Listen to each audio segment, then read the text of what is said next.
I was thinking let us look at the Partizip 2 Forms und der helping verb hilfs werden. Also, wann benutzt man sein und wann haben?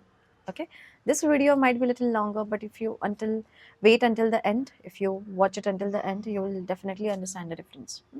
Now, let us first of all look at what is Partizip 2 in German. Partizip 2 we use when we want to talk about the activities which have been recently completed. Okay, so it could be just 10 minutes before as well, 5 minutes before as well, but it is not right now, past. Okay, now if you compare this concept with English, in English I use simple past tense. For example, I went, I visited, I ate. But in German, we are going to use the third form of the verb. Now, in school, all of us wrote those tables, right? Eat, ate, eaten. Go, went, gone. So we are looking at that gone right now. Eaten. Okay. Then when do we use actual simple past tense? We use it in written form, but I will cover that later in some other video. Now, in English, I use only one helping verb in to talk about the past participle. For example, I had gone, I had eaten, we had flown. Okay, but in German there are two helping verbs. There is sein, which means to be, and there is haben, which means to have. Okay, now when do we use sein? Sein we use whenever there are movement related verbs. For example, reisen, gehen, fahren, fliegen, abfahren, ankommen. All of these verbs are movement related verbs. Okay, when there is a movement from A to B, there we are going to use sein. Okay, for example, gehen. Ich bin heute ins Kino gegangen. So I will use bin and then gegangen. So gegangen is the participle 2 form of the verb gehen. Now I have seen a lot of students even conjugating gegangen. For example, ich gegange, du gegangst. No.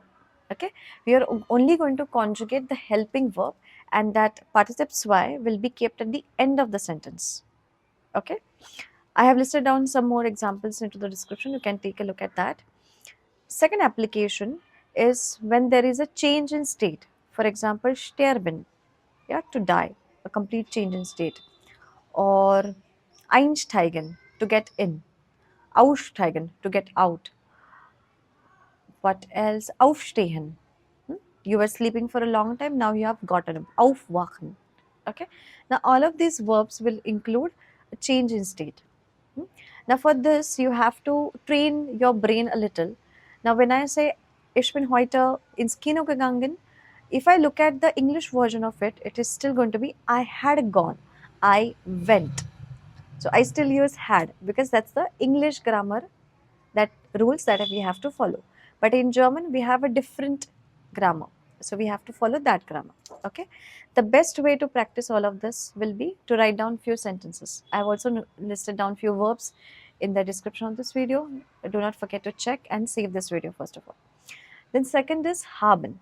Now once you learn or mark up these category, the verbs which take sein, the rest of the verbs are going to take haben.